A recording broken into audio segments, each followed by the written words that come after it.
আসসালামু আলাইকুম স্যার, বসলাম। স্যার আজকে একটু তাড়াতাড়ি বাড়ি ঢুকতে হবে, যাই আবার বিমানে তেল তুলে আকাশে উড়াতে হবে। আর এই চাকরি আবার কে দিয়েছেন শুনলেন তো? এই চাকরি দিয়েছে আমার বিট ভোটার।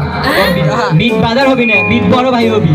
ও স্যার, তাহলে ভুল আছে স্যার, জানতে হবে তো, নাম প্রেজেন্ট করেন। Roll number 1, yes sir.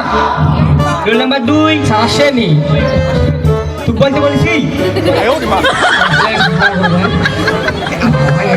স্যারের মাথাটা তো গরম হয়ে গেছে দেখছি স্যার।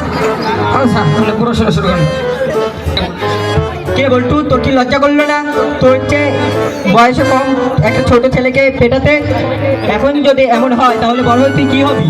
এই তো স্যার, আর কিছু না, বড় হয়ে আপনার মতো স্কুল মাস্টার হবো, যাতে সবগুলো তোমরা এখনো ক্লাস 5 এর পরীক্ষায় ফেল করো, অথচ তোমাদের বয়সে নিপিলিয়ন বিলিয়ন স্টুডেন্ট ছিল। স্যার আপনার বাসার নেবার নেল একজন রাজা ছিল, তাহলে আপনার রাজা হলেন না কেন? All a bad boy.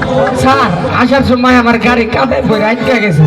No no, tell me English. Sir আমার গাড়ি was boring in কাদা, not noring choring, only boom boom sound. Boltu, 5টি ফুলের নাম বলো তো। স্যার যেমন ধরেন আপনার মেয়ে বিউটিফুল, আর হাসলে লাগে ওয়ান্ডারফুল, আর আমার নাম হলো সাইফুল। বিয়ে করে করবা খালি বাচ্চার নাম তো বিউটিফুল। 5টা হয়ে গেল। আচ্ছা শোন, আমি যে তোদেরকে নকল করতে দিছি এটা আবার বাইরে যায় কাউরে বলিস না। স্যার কি যে বলেন না, বাইরে গিয়ে বলবো। পরীক্ষার হলে এমন এক হারাম কথা গাত করছিল যে ওমনদের বলে একটু নরম চরণের সময় দেন। স্যার আমি মুখ বোঝাই। নো নো স্যার আমি মুখ বোঝাই না। নো ও স্যার খুব মোটা লাগছে যাই। নো স্যার কিসের নমো? এগুলো নমো আমি বুঝি না। যেরকম স্যার ধরেন ওই গণিতের ক্ষেত্রে -1 প্লাস হয়, তাহলে ইংরেজির ক্ষেত্রে ডবল দিয়ে যাবে না কেন? স্কুলের মা একটা